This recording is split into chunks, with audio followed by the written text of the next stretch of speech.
वाराणसी तथा विश्वेश्वर का महात्मा।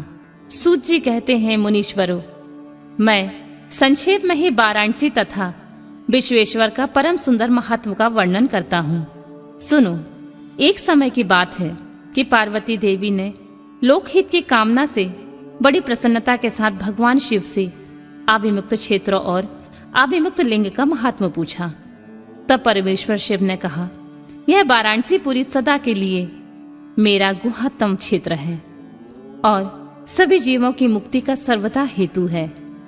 इस क्षेत्र में सिद्धगण सदा मेरे व्रत का आश्रय ले नाना प्रकार के वेश धारण किए हुए मेरे लोक को पाने की इच्छा रखकर जितात्मा और जितेंद्र हो नित्य महायोग का अभ्यास करते हैं। उस उत्तम महायोग का नाम है पाशुपत योग। उसका श्रुतियों द्वारा प्रतिपादन हुआ है। वह भोग और मोक्ष रूप से फल प्रदान करने वाला है। महेश्वरी, वाराणसीपुरी में निवास करना मुझे सदा अच्छा लगता है, जिस कारण से मैं सब कुछ छोड़कर काशी में रहता हूँ। उसे बताता हूँ, सुनो। जो मेरा भक्त तथा मेरे तत्व का ज्ञानी है, वे दोनों अवश्य ही मोक्ष के भागी होते हैं।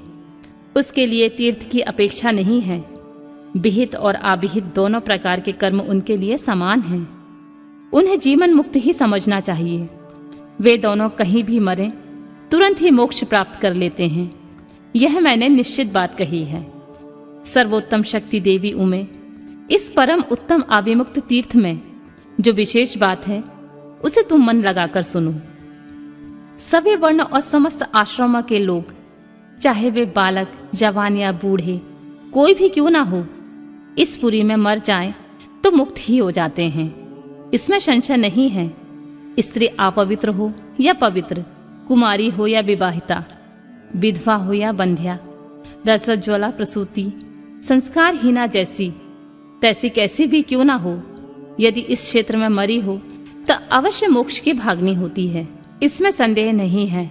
स्वदेज, अंडज, उद्भिज अथवा जरायुज प्राणी जैसे यहाँ मरने पर मोक्ष पाता है, वैसे और कहीं नहीं पाता है देवी। यहाँ मरने वालों के लिए न ज्ञान की अपेक्षा है, न भक्ति की, न कर्म की आवश्यकता है, न दान की, न कभी संस्कृति की अपेक्षा है, न धर्म की। यहाँ नाम कीर्तन, पूजन तथा उत्तम जाति की भी अपेक्षा नहीं होती। जो मनुष्य मेरे इस मोक्षदायक क्षेत्र में निवास करता है, वह चाहे जैसे भी मरे, उसके लिए मोक्ष की प्राप्ति सुनिश्चित है। प्रिय, मेरा यह दिव्यपुर गुहा से भी गुहातर है। ब्रह्मा आदि देवता भी इसके महात्म को नहीं जानते, इसलिए यह महान क्षेत्र आभिमुक्त नाम से प्रसिद्ध है। क्योंकि नैमिष आदि सभी तीर्थों में यह श्रेष्ठ है। यह मरने पर अवश्य मोक्ष देने वाला है। धर्म का सार सत्य है, मोक्ष का सार समता है तथा समस्त क्षेत्रों एवं तीर्थों का सार यह आभिमुक्त तीर्थ है। ऐसे विद्वानों की मान्यता है। इच्छा अनुसार भोजन, शयन, क्रीड़ा तथा विविध कर्मों का अनुष्ठान करता हुआ भी मनुष्य यदि इस आभिमुक्त क्षेत्र में प्राणों का परित्याग करता है तो उसे मोक्ष मिल जाता है। जिसका चित्त विषयों में आसक्त है और जिसने धर्म की रुचि त्याग दी है, वह भी यदि इस क्षेत्र में मृत्यु को प्राप्त होता है तो पुनः संसार बंधन में नहीं पड़ता। फिर जो ममता से रहित, धीर, सत्वगुणी, दंभहीन, कर्मकुशल और कर्तापन के अभिमान से रहित होने के कारण किसी भी कर्म को आरंभ न करने वाले हैं, उनकी तो बात ही क्या, वे सब मुझ में ही स्थित हैं। इस काशीपुरी में शिव भक्तों द्वारा अनेक शिवलिंग के स्थापित किए गए हैं। पार्वती, वे संपूर्ण अभीष्ट को देने वाले तथा मोक्षदायक हैं। चारों दिशाओं में 5-5 कोस फैला हुआ यह क्षेत्र आभिमुक्त कहा गया है। वह सब ओर से मोक्षदायक है। जीव को मृत्यु काल में यह क्षेत्र उपलब्ध हो जाए तो उसे अवश्य मोक्ष की प्राप्ति होती है। यदि निष्पाप मनुष्य काशी में मरे तो उसका तत्काल मोक्ष हो जाता है।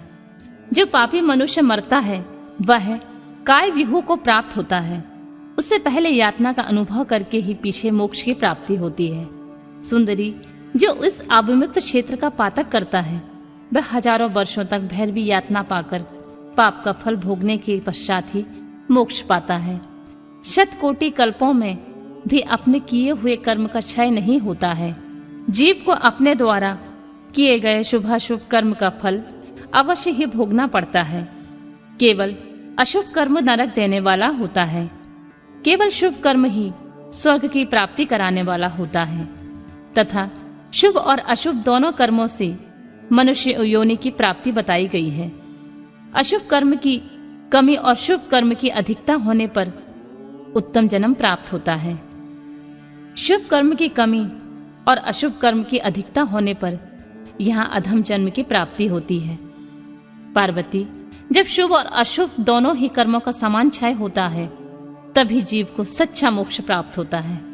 यदि किसी ने पूर्व जन्म में आदर पूर्वक काशी का दर्शन किया है तब उसे इस जन्म में काशी में पहुंचकर मृत्यु की प्राप्ति होती है। जो मनुष्य काशी में जाकर गंगा में स्नान करता है उसके क्रियामाण और संचित कर्म का नाश हो जाता है, परंतु प्रारब्ध कर्म भोगे बिना नष्ट नहीं होता। यह निश्चित बात है। जिसकी काशी में मुक्ति हो जाती है उसके प्रारब्ध कर्म का भी क्षय हो जाता है।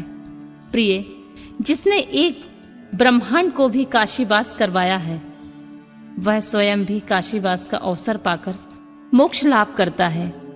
सूत जी कहते हैं, मुनिवरों, इस तरह काशी का बड़ा विश्वेश्वर लिंग का प्रचुर महात्मा बताया है जो सत्पुरुषों को भोग और मोक्ष प्रदान करने वाला है। इसके बाद मैं त्र्यंबक नामक ज्योतिर्लिंग का महात्मा बताऊंगा जिसे सुनकर मनुष्य क्षण भर में समस्त पापों से मुक्त हो जाता है।